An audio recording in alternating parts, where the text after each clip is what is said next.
I'm not going to jump to conclusions, but not in a million years did I believe that fight would end the way it did. Obviously very, very disappointed and down, but it is what it is. He's got to regroup, get himself back together and get himself back in the game. A day prior to the Canelo fight, Terence Crawford withdraws. Fans are left with disbelief by this unexpected turn. Was it a late one? Harm, internal conflict, or something far more profound that hasn't surfaced? Tonight, there's a lot of chatter going around the boxing community, and the timing seems too strange. He drops him into the ropes, so that's it. Tony Weeks starts the fight. And I guarantee, fight night. The world of boxing is a hive. While some insiders speculate that Crawford's nerves are getting the better of him, others allude to unspoken issues in his camp. However, Canelo's wrath is what really sticks out. He feels as though the platform he earned has been taken away from him. Was this a calculated backtracking? Or is a more significant scandal on the horizon?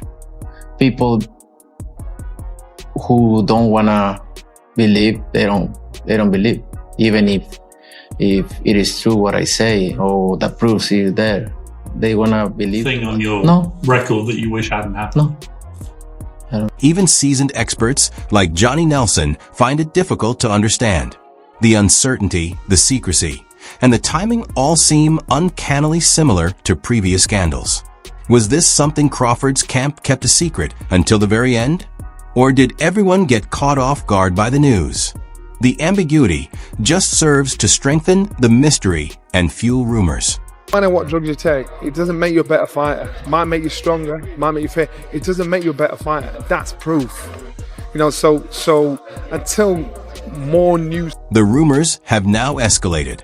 Describe a poisoning incident. Initially regarded as absurd, people are compelled to make the connection after Crawford abruptly withdrew. Is there a more sinister story brewing beneath the surface? Or was it truly fake news? The suspense just grows more intense. Popped up and said it's fake news that the fight was off and all this sort of stuff was going on about some poisoning, scandal, foolishness, and they tried to shut this thing down. And I'm saying that's fake news. I'm not having that. So let's wait and see. If it's true, that's a shame. You'll have to get to the bottom of it.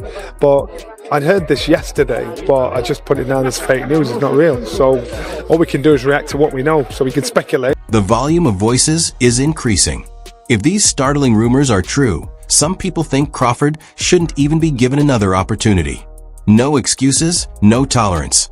Was there something much more harmful going on here, or was this just terrible luck? The demands for punishment merely serve to increase the ambiguity that permeates this whole story. Listen, I've always been strong on that.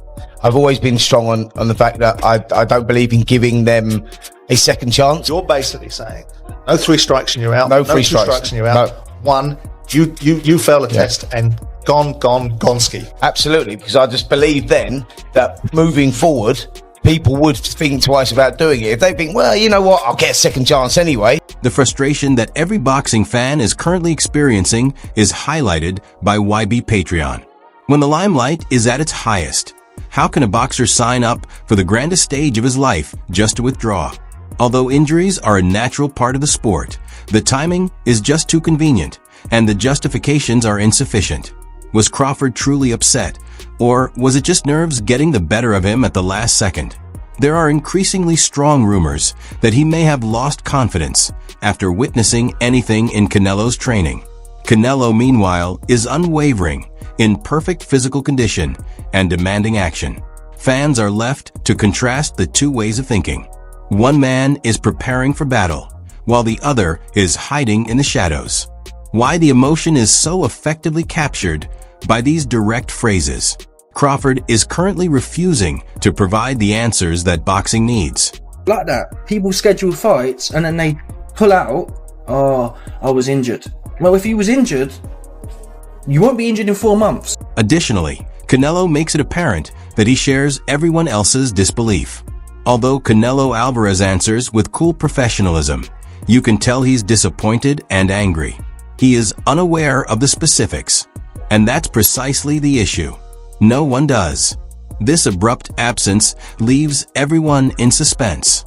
Was it an injury, a state of psychological turmoil, or was Crawford just beginning to doubt himself?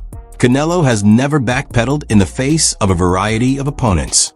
Millions of people share his surprise because the timing is absurd. Why hold off on leaving till the very last minute?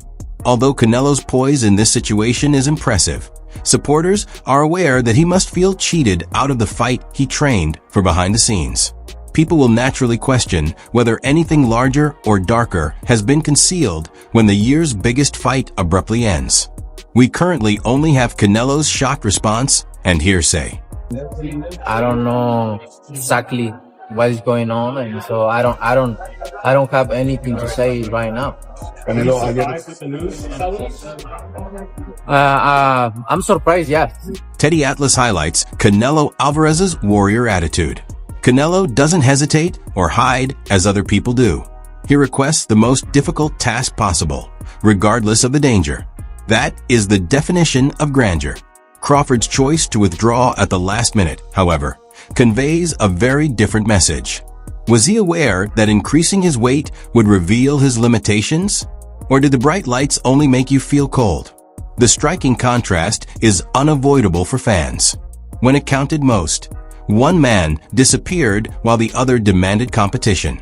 Atlas is more knowledgeable about the sport than most, and his remarks capture the consensus. Legacy is ingrained in Canelo. Excuse me, Crawford. Even while the battle is finished for the time being, there are still unanswered concerns, and Crawford's doubts are just getting stronger. And what he wants to do, he wants to fight the best guy available. He was ready to fight the best guy available, the world champion. So give me the next best guy. Well, this guy, you sure? I mean, you want it? Yeah, I want him. Frank Warren expresses his rage openly, and he has good reason to do so. The cost of staging a fight of this size was millions. Training camps, sparring partners, cooks, and venues are all investments that are lost as soon as a fighter leaves. It is a financial catastrophe for Canelo's team, but it is an even greater betrayal for the sport as a whole. Supporters fell into the hoopla. After making significant investments, broadcasters are suddenly left with nothing. This disappointment reverberates across the boxing community. There is more than one boxer pulling out in this situation. It has to do with commitment and accountability. Were Crawford's conditions truly unavoidable, or did he leave the ship when the boiling point of pressure was reached? Although a significant amount of money was lost, the harm to trust and reputation could be even worse. Warren's rage feels justified because of this. It goes beyond business. It is the center of boxing. Well, he's pissed off. I mean, he was a big fight. He's trained very hard.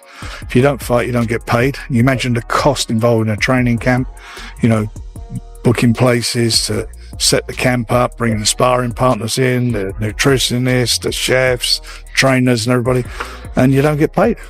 It's a massive loss. You can't insure it. Or if you do, it costs a fortune to insure. But very, very disappointed. Canelo Alvarez cautioned that this could occur. It was always risky to move up to 168, and Canelo thought Crawford would finally see that he was getting into too much trouble. He has unwavering confidence. He gave a straightforward statement when questioned about a knockdown. Why not? Years of competing against the greatest, adjusting to every style, and again proving himself are the source of that kind of self-belief. Was Crawford's abrupt departure a tacit acknowledgement that Canelo was correct all along? Many insiders believe that. It's not just another fight when you take on Canelo at super middleweight. It's a gamble that might define your career. For Canelo, nothing has changed. Perhaps the danger became too much for Crawford to handle. Fans are left to wonder, did he realize the truth at this point? Crawford's reputation might never fully recover if Canelo's predictions turn out to be prophetic. Will there be a moment where Crawford realizes that he's in over his head moving up to 168? It's gonna be a moment. In boxing, everything can happen, right? Do you believe you knock him out? Yeah, why not? I'm very focused on Crawford and nothing else. It says volumes that Dave Coldwell isn't surprised. He speculates that the buildup might have gone too far. The sport includes trash language, but physical provocation is a game changer. Some now feel that Crawford's withdrawal was a response to the psychological struggle with Canelo rather than merely an injury or nervousness. Did he lose his cool under pressure from the news conference? The act of touching a fighter's face is perilous, as Coldwell notes. Perhaps that's when Crawford realized he was in over his head. Fans want to know if Crawford had to back off because the pressure cooker bubbled over. Canelo, meanwhile, flourishes in these circumstances. High-stakes drama has been the foundation of his business, and he never backs down when things get personal. The idea that Canelo had already won the mental battle before the first bell even rang is only reinforced if Crawford let the pressure of the press room influence his choice. And I'm not surprised. Does that cross the line, do you think? Yeah, it does. Listen, the presser was good. It was a great presser, back and forth, poking each other, but not too far. But once you get physical and you touch a man's face. Greg Hackett is excellent. Canelo Alvarez has witnessed everything. There are sluggers, pressure fighters, technicians, southpaws, and every other style conceivable. He approaches every battle with complete confidence because nothing surprises him anymore due to his depth of experience. And that's precisely the reason Crawford's withdrawal seems so dubious. Even the most skilled opponents can be overcome by nervousness when confronted with a fighter with Canelo's rays. According to Hackett, Canelo is not afraid of what people bring. He only examines and breaks it down. Had Crawford observed Canelo's camp sharpening each weapon, would he have understood this too late? Before the truth set in, fans are already speculating that Crawford might have overestimated Canelo's completeness. Hackett makes an obvious point. When you fight Canelo, you're up against not only one man, but also the weight of decades of top-tier experience. Perhaps Crawford realized that fact, and that he wasn't prepared to bear that load in the spotlight. I mean, Jerron Ennis get from it being in with the elite, a guy who's prepared for everything. One thing you can't say about Canelo is that he hasn't seen something. Canelo's seen southpaws, he's seen tall guys, short guys, slick fighters, he's seen bulls, he's been up against everything. So you get a world of experience with a guy like Canelo. You get a guy who's in full confidence with a guy like Canelo. So with that type of boxing, I would see Canelo really not worried about so much of what Boots trying to do to him, but really just paying attention to him. But then it's the same, like, I don't know, I can see Boots kind of like, I think the mindset for Boots would be not only to prove I can hang, but to also be trying to see what will come with this shit. Tony Bello presents a more impartial perspective. He thinks Canelo might have been disturbed by Crawford's actions. However, there is a telling comment in his analysis as well. He deserves so much if Canelo defeats him that the supposition revolves around his conditional statement. Was Crawford aware that he would eventually be overwhelmed by Canelo's dictated pace? Bello speculates that Crawford might have been able to outwork and potshot, but would that have been sufficient to withstand Canelo's constant pressure and battle IQ? Many fans don't believe it, and maybe Crawford didn't either. Could his last-minute choice to leave be explained by that doubt? Although Elu's prediction gives Crawford credit, the truth is very different. He never came to demonstrate it. Canelo is still waiting, poised, and prepared. Additionally, Crawford will be under twice as much pressure if this bout ever takes place, because he now bears the stigma of having pulled out once. Likes to wait. It has to be all at Canelo's rate and pace. Right. He's not going to get that way with Terence Crawford. I just think Terence Crawford will outwork him, will pot shot him, and I think he'll win on points. And by the way, if I'm wrong and Canelo does defeat Terence Crawford as the first man to beat him, he deserves so much credit. There's only one unanswered issue at the core of this collapse. What really motivated Terence Crawford to leave just hours before the fight that would define his career? Was it an injury, the clandestine mayhem in the camp, or a silent understanding that entering Canelo's world at 168 was too risky? Despite being denied the stage he deserved, Canelo, who is composed but obviously irritated, is still the consummate professional, prepared for battle, and keen to establish himself as the face of boxing. Crawford will be under tremendous pressure if this fight is ever rescheduled, because there will always be questions about his mentality. Fans will always ponder what could have been if it never occurs.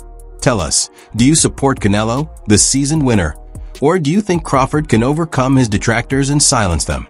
Leave your comments below.